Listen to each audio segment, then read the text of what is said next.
تو اللہ تعالیٰ نے قرآن مجید کے اندر ارشاد فرمایا کہ جو لوگ قرآن و سنت پر ڈٹ جاتے ہیں نا،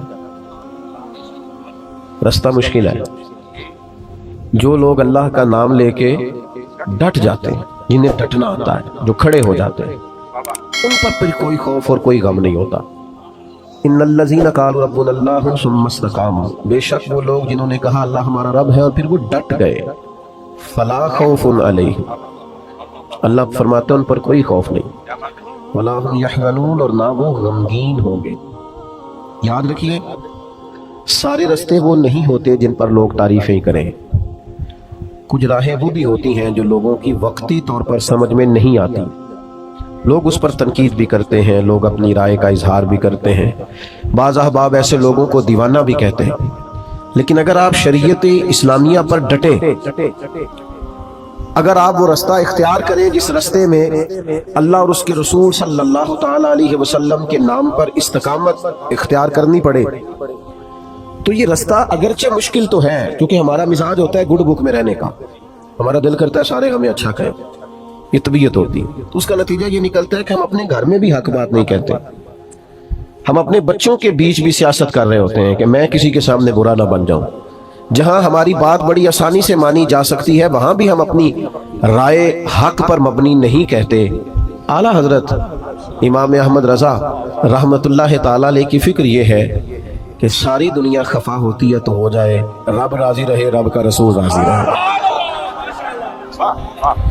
اور یہ فکر بڑی تازہ دم رکھتی ہے بندے کو کہ آپ بعض اوقات آپ کو ایسا رستہ اختیار کرنا پڑتا ہے جس رستے میں تعریفیں زیادہ نہیں ہوتی، جس امام کا آپ عرس منا رہے ہیں اور جن امام کے کروڑوں چاہنے والے ہیں، اور جس امام پر دنیا کی بہت ساری یونیورسٹیز میں پی ایچ ڈی کے مقالہ جات لکھے جاتے ہیں، جن پر ریسرچ ہوتی ہے، جن پر تحقیق ہوتی ہے، جن کی ایک ایک کتاب کو کھولا جائے تو ایم فل اور پی ایچ ڈی کا مقالہ بن جاتا ہے، آپ حیران ہوں گے کہ ان امام کے خلاف بھی بڑی کتابیں لکھی گئی۔ انہوں نے اگر تیز چلنا تھا تو انہوں نے مخالفت کے تھپیڑے بھی برداشت کیے، لیکن ایک ذہن بنتا ہے نا انسان کا، جب وہ کسی چیز کو حق سمجھتا ہے نا تو بچہ سا ہو جاتا ہے، بچہ سا،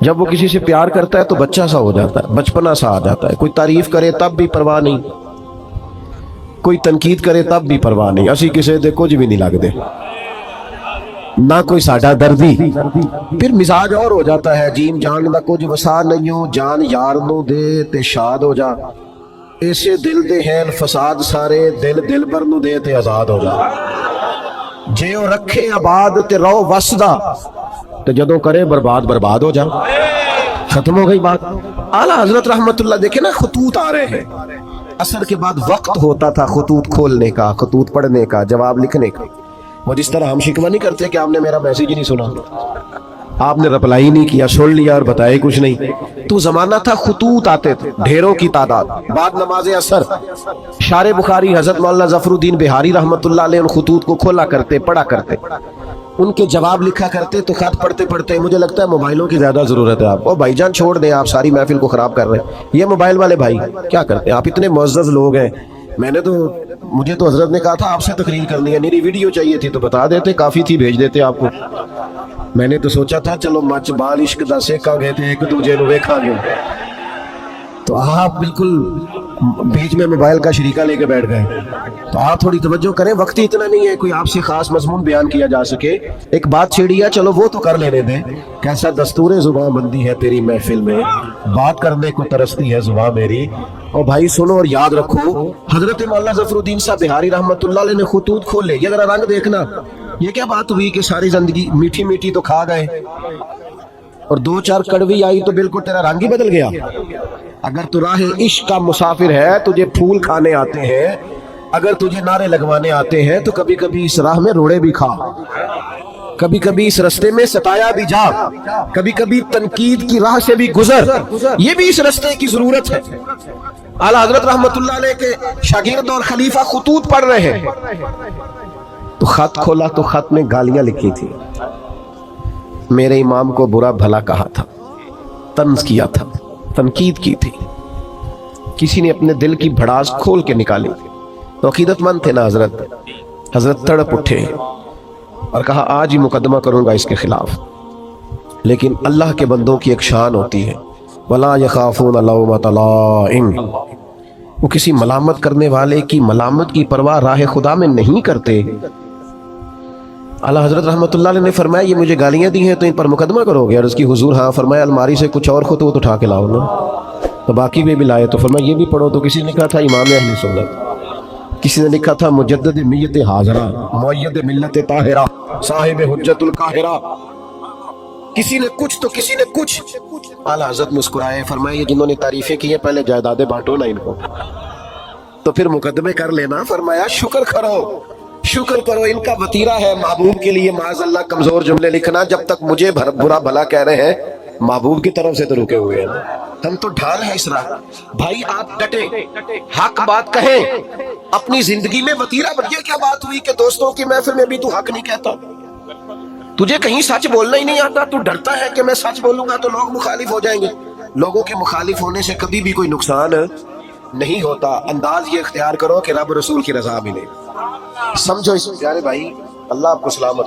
اب تو ہم آپ کو ٹھیک ہونے کا بھی نہیں کہہ سکتے، بڑی مہربانی۔ آپ نے ایسی غصہ کر نہیں نہ سکتے، میرے تو گھٹنے پہ چوٹ بھی آگئی، پر کہنا اس لیے کچھ نہیں کہ اس میرے امام کا ہے نا، کوئی مسئلہ نہیں۔ اب یہ چلتی ہیں چیزیں۔ مجھے میرے دوست کہتے رہتے ہیں کہ آپ نا پہلے وعدہ کر لیتے ہیں پھر وہاں جا کے دقت ہوتی ہے، تو میں کیا یار سانو کس پوچھنا سی۔ چلو اگر کوئی دعوت دیتا ہے اور پھر علماء دعوت دیتے ہیں تو ہمیں اپنی چونکہ اوقات کا پتہ ہے، لہذا چپ کر کے ہاں کرتے ہیں کہ یار جانا چاہیے۔ آپ تھوڑی سی مہربانی کریں، دو ایک باتیں، وقت کے دامن میں گنجائش نہیں، بولیں بھی نہیں اور مجھے بات کرنے دیں۔ ایک تو ڈٹیں، اعلیٰ حضرت کی زندگی کا سبق۔ اب دوسری بات یہ ہے کہ روز روز رائے نہ بدلیں، روز روز قبلہ نہ تبدیل کریں، یعنی ذرا ہوا پوری چلتی نہیں اور لوگ ڈائریکشن بدلتے لیں۔ تھوڑا سا نہ کہیں کھڑے ہونا بھی سیکھیں۔ استقامت بہت بڑا حسن ہے۔ مخالفت ہوتی رہتی ہے، لوگ باتیں کرتے رہتے ہیں، ہوا کبھی ادھر کی چلتی ہے اور کبھی ادھر کی چلتی ہے، یہ رنگ بدلتے رہتے ہیں۔ میں آپ کو یقین کے ساتھ کہتا ہوں کہ جتنی کڑی ہوا چلتی ہے میرا اہل سنت پر عقیدہ مضبوط ہوتا جاتا ہے۔ ہر آنے والا وقت نظریے کو مضبوط کرتا ہے۔ رات کو شکر ادا کر کے سوتے ہیں کہ یا اللہ تیرا شکر ہے تم نے اس عقیدے میں رکھا ہے جو عقیدہ حق بھی ہے اور سچ بھی ہے، اور آنے والی نسل کو دے کر بھی جائیں گے۔ تھوڑی مضبوطی اپنے فکر میں پیدا کریں۔ یقین بڑی نعمت ہے، یقین بڑی دولت ہے۔ سنو نا، مسند امام احمد بن حنبل میں حدیث ہے، حضرت مولا علی شیر خدا رضی اللہ تعالیٰ عنہ علیل ہو گئے، اور بظاہر نکاحت اتنی تھی کہ آپ اٹھتے تھے تو جسم مبارک پہ راشا طاری ہوتا تھا۔ ایک صحابی نے دیکھا تو رو پڑے، کہا اے علی بہت کمزوری بظاہر ہو گئی، اب تو مشکل ہے، میں تو ڈرنے لگا ہوں کہ کہیں اس بیماری میں اللہ کا حکم نہ آ جائے۔ تو حضرت علی مسکرائے، فرمانے لگے تو فکر نہ کر، مجھے کچھ بھی نہیں ہوگا۔ اب بات پر غور کرنا، بھئی آپ اتنے علیل ہیں اور آپ سے کھڑے ہوتے ہیں تو وجود پر بظاہر کپ کپاہٹ ہے، راشا ہے، تو آپ فرما رہے ہیں کچھ بھی نہیں ہوگا۔ تو حضرت علی کہنے لگے میں ایک دفعہ بیمار ہوا تھا، کریم تیمارداری کے لیے تشریف لائے تو حضور نے فرمایا علی بیماری سے کچھ بھی نہیں ہوگا، آپ جب دنیا سے جائیں گے تو داڑھی لہو سے رنگین ہوگی، زخم لگے گا، خنجر لگے گا۔ تو چونکہ محبوب نے کہہ دیا ہے، ساڈے نبی دی زبان ساڈے واسطے قرآن، جو دن کو کہہ دیا دن ہے تو دن نکل آیا، جو شب کو کہہ دیا شب ہے تو رات ہو کے رہی، اور خدا نے ان کی زبان کو وہ اختیار دیا جو نکلی منہ سے ان کے وہ بات ہو کے رہی۔ فرمایا حضور نے فرما دیا، میرا یقین کامل ہے، سوال ہی پیدا نہیں ہو سکتا۔ ہم نہ ڈگمگاتے ہیں، دین کی باتیں سن بھی لیتے ہیں، فضائل سن بھی لیتے ہیں، کمالات سن بھی لیتے ہیں، پھر بھی ہم ڈگمگاتے ہیں۔ یقین کامل کی دولت پیدا کریں، اللہ رسول کی بات آ جائے پھر اس پر ایمان لائیں، پھر مضبوط ہو جائے۔ اعلیٰ حضرت بریلوی رحمۃ اللہ تعالیٰ علیہ منہ میں کچھ تکلیف تھی تو حکیم نے کہا تعاون ہو گیا ہے، میں ہو ہی نہیں سکتا، مجھے انہوں نے کہا جناب میں طبیب ہوں تو میں آپ کو صحیح بتاتا ہوں کہ یہ وہ مسئلہ بن گیا ہے۔ فرمایا وہ نہیں ہے، تمہیں غلطی لگتی ہے۔ اس نے کہا میں نے ڈھیر ساری کتابیں دیکھی ہیں، فرمایا دیکھی ہوگی پر تعاون مجھے نہیں ہوگا۔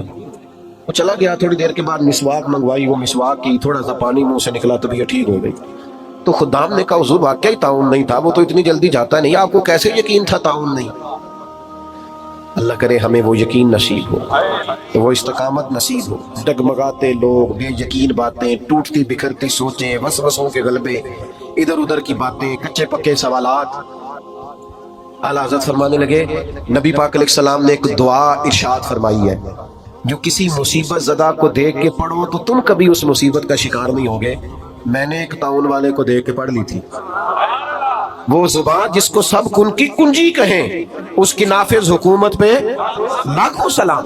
آپ شریعت اسلامیہ کے بارے میں ایک مزاج بنائے اپنا کہ میرا چونکہ اس پر ایمان ہے، میرا چونکہ یقین کامل ہے، مجھے اس پر ڈٹنا ہے، کمزوری نہ دکھائے۔ اعلیٰ حضرت رحمۃ اللہ تعالی علیہ اس ماحول میں تقریر نہیں کرتے تھے، کتابیں نہیں لکھتے تھے جس ماحول میں میں اور آپ ہیں۔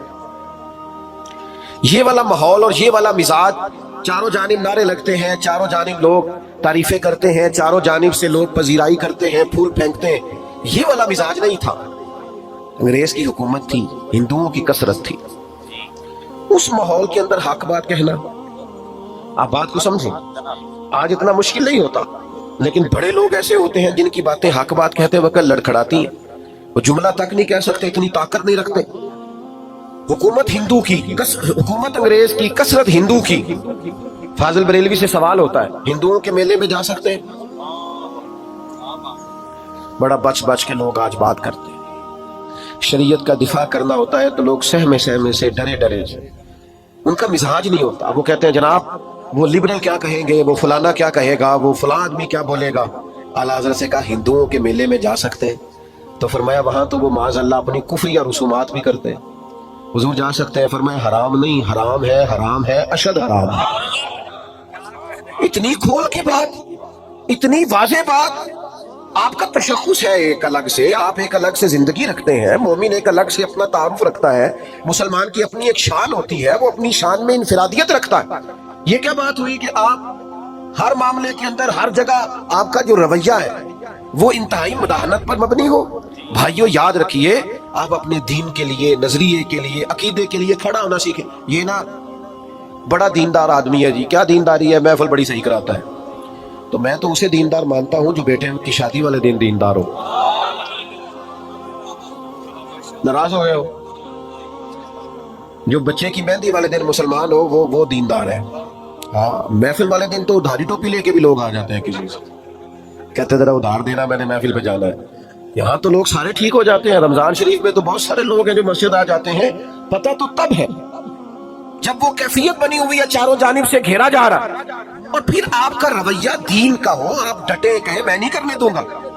میں نے ایک صاحب سے کہا کہ یار آپ بڑے اچھا تعارف رکھتے ہیں، لیکن آپ کے گھر کے اندر جو شادی کے موقع پہ ہونے جا رہا ہے اور پچھلی شادی پہ بھی ہوا ہے وہ تکلیف دہ ہے، آپ نے کوئی ایسا کام نہیں چھوڑا جو شریعت اسلامیہ کے مخالف نہ ہو اور آپ نے کیا نہ ہو معاذ اللہ۔ تو مجھے کہنے لگے میں تو پتہ ہے، میں تو بڑا زور لانا، بچے نہیں مانتے۔ میں نے ان سے کہا یہ جملہ مزید تکلیف دینے والا ہے، بچوں کو تو کوئی مرضی کرنے نہیں دیتا، کون مرضی کرنے دیتا؟ تو لوگ کہتے ہیں میری نہیں مانی تو نکل جا گھر سے، کہ مسئلہ یہ ہے تب جب میری نہ مانے، لیکن اگر شریعت کی نہ مانے، سنت کی نہ مانے، اگر اس طرح وہ توجہ نہ کرے تو ہمارا ذوق ہی نہیں بنتا کہ ہم تھوڑا کھڑے ہوں، تھوڑا سٹینڈ لیں، تھوڑا واک آؤٹ کریں، تھوڑا ہم اپنی انرجی اس پر بھی لگائیں کہ نہیں بھئی شریعت اسلامیہ کا مسئلہ ہے، میں ادھر ادھر نہیں ہونے دوں گا۔ تو یاد رکھنے کی بات یہ ہے کہ اعلیٰ حضرت نے اس دور میں ڈٹ کے دین کی بات کی، ڈٹ کے۔ تو آج تو بڑی آسانی ہے، آپ ایک اسلامی ملک کے اندر رہتے ہیں آپ، اور میرا خیال یہ ہے کہ آج آپ شریعت کی بات کریں گے تو آپ کے ارد گرد کے لوگ قبول کریں گے، لیکن ہم کہنے کو بھی تیار نہیں، ہم یہ جرت ہی نہیں کرتے۔ ہمارا خیال ہے کہ مطلب کوئی بندہ مجھ سے ناراض ہے۔ اور ایک تیسرا پہلو اعلیٰ حضرت کی زندگی کا جو آپ کو بڑا انفرادی ملے گا، اعلیٰ حضرت فرماتے ہیں کہ ایسا کوئی کام نہ کرو جس سے شک بھی پڑے کہ تم کہیں شریعت کی مخالفت کر رہے ہو، تہمت والی جگہ سے بھی بچیں۔ میری طرح کے بعد لوگ شکوہ کر رہے ہوتے ہیں نا جی، لوگ مولویوں پہ تنقید بڑی کرتے ہیں، تو میں کہتا ہوں ٹھیک کرتے ہیں۔ آپ کیوں سب سے اونچی کرسی پہ بیٹھتے ہیں جمعے والے دن؟ آپ کیوں سب سے آگے جا کے اگلی صف پہ پہلے مصلی پہ کھڑے ہوتے ہیں؟ جب آپ سب کے پیشوا ہیں تو آپ کو سب سے زیادہ متقی بننے کی کوشش بھی کرنی چاہیے۔ یہ میں دلیر نہیں کر رہا ان لوگوں کو جو تنقید کرتے ہیں، وہ غلط کرتے ہیں، وہ درست نہیں کرتے، ان کی حمایت نہیں کر رہا، ان کو سمجھنا چاہیے کہ وہ کتنا جرم کرتے ہیں، لیکن میں اپنے جیسے لوگوں کی بات کرتا ہوں۔ بڑی نشست پر بھی آپ براجمان ہو تو پھر میرے بھائی آپ کا اٹھنا بیٹھنا دیکھا جائے گا۔ جب آپ لوگوں سے کہیں گے کہ مجھ سے رہنمائی لو تو وہ صرف آپ کے جملوں اور تقریر سے تھوڑی رہنمائی لیں گے، پھر وہ آپ کے اخلاق کا حسن بھی دیکھیں گے، کردار کی پختگی بھی دیکھیں گے، بات کی سچائی بھی دیکھیں گے، لین دین کرنے کی دیانت بھی دیکھیں گے۔ یہ کیسے ہو سکتا ہے کہ لوگ آپ کو پرکھے نہ، جو اپنی ساری عقیدتیں آپ پہ نشاور کر رہے ہیں وہ دیکھیں گے سارا کچھ، اور دیکھنا چاہیے، حرج کیا ہے؟ سمجھو بات کو. ہاں کرنے والے کا انداز تنقید برائے تنقید کا نہ ہو, بات کرنے کا انداز برائے اصلاح ہو, شک والی جگہ سے بھی بچا جائے. نبی کریم علیہ السلام گزر رہے تو آپ کی ایک پاکیزہ زوجہ حضور کے ساتھ ہے. ازواج مطہرات کی پاکیزہ ہستیوں میں سے ایک پاکیزہ ہستی آپ کے ساتھ. حضرت عمر کھڑے ہیں, کچھ اور لوگ بھی کھڑے ہیں. محبوب اپنی اہلیہ کو, زوجہ پاک کو گھر چھوڑ کے اور واپس آ کے کہا میرے ساتھ میری اہلیہ تھی. تو حضرت عمر نے عرض کی یا رسول اللہ میری ماں مجھے روئے. حضور یہ کیا بات ہوئی, آپ نے کیوں آ کے وضاحت دی؟ فرمایا بس عمر میں بتانا چاہتا کہ میں نے نکاح کیا ہے, میری اہلیہ. آپ لوگوں کو ان جگہوں سے بچائیں گے جہاں شک پیدا ہو سکتا ہے. ہمارے ہاں نا آج دیندار طبقہ, بزرگ طبقہ, والد کہلانے والا طبقہ, استاد کہلانے والا طبقہ جب غیر محتاط ہوتا ہے تو پھر مشکلات پیدا ہوتی ہیں, پھر تکلف پیدا ہوتا ہے. آپ والد ہیں, اب آپ کی ذمہ داری بڑھ گئی. آپ استاد ہیں, اب آپ کی ڈیوٹی بڑھ گئی. آپ امام ہیں, آپ خطیب ہیں, آپ بزرگ ہیں, آپ مقتدی ہیں, اب آپ کی ڈیوٹی بڑھ گئی. اعلیٰ حضرت رحمت اللہ علیہ کے زمانہ مبارکہ میں نا اس وقت لالٹینوں کا دور تھا. تو لوگ کیا کرتے تھے کہ وہ مٹی کے تیل کے ساتھ لالٹین جلایا کرتے تھے. تو مسجد میں مٹی کا تیل جو کہ بدبو آتی ہے جائز نہیں. ایک صاحب بڑی دور سے ارنڈی کا تیل لائے, اس سے خوشبو آتی. مسجد میں جلانا درست ہے, وہ جائز ہے. یہ زیادہ غور کریں جو بزرگ کہلاتے ہیں, جو کہتے ہیں میں بڑا ہوں. وہ تیل جب لایا گیا اور وہ لالٹین میں ڈالا گیا اور جب اسے جلایا گیا تو سرکار اعلیٰ حضرت رحمت اللہ تعالیٰ علیہ کے وہ خادم کہنے لگے حضور اس سے خوشبو آتی ہے, یہ وہ والا نہیں. فرمایا چلو ٹھیک ہو گیا. اب یہ کہ یہ سارے نمازیوں کو کون بتائے گا کہ یہ مٹی کا تیل نہیں؟ وہ تو جا کے کہیں گے وہاں لالٹین جل رہی ہے. وہ تو سارے لوگوں کو بتائیں گے کہ وہاں جلتی ہے تو یہاں کیوں نہیں.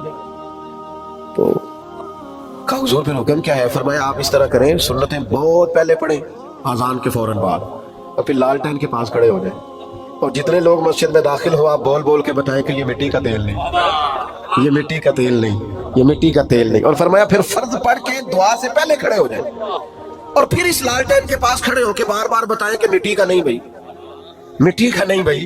تہمت والی جگہ سے بچنا ہے. آپ کو ایک معیار قائم کرنا ہے, آپ کو اس پر ڈٹنا ہے, آپ کو کھڑا ہونا ہے. لیکن اگر آپ کا یہ مزاج نہیں, آپ کی یہ طبیعت نہیں, آپ یہ بھی چاہتے ہیں کہ لوگ میری عزت کریں اور پھر آپ وفادار بھی نہیں, باوقار بھی نہیں, تو پھر بھائی آپ کس رستے کے مسافر ہیں؟ آپ کدھر؟ میں نے زیادہ باتیں کرنے کا ارادہ کر رکھا تھا پر چونکہ وقت تیزی سے سمٹتا جا رہا ہے آخری بات کی طرف آتا ہوں. بڑی جلدی, وہ دوسرا پہلو جو میں نے کہا نا, ہمارے ہاں تنقید بڑی جلدی تنقید بھی نہ کریں. بھائی آپ اٹھنے لگے, مہربانی کریں نظم تو نہ خراب کریں. بھائی ادھر دیکھیں میری طرف, بڑی جلدی تنقید بھی نہ کریں, اتنی جلدی نہ ڈالا کریں. ہو کسی نے کہا تھا کچھ تو مجبوریاں رہی ہوں گی, یوں ہی کوئی بے وفا نہیں ہوتا. تھوڑا موقع دیا کریں, چیزوں کو سمجھا کریں.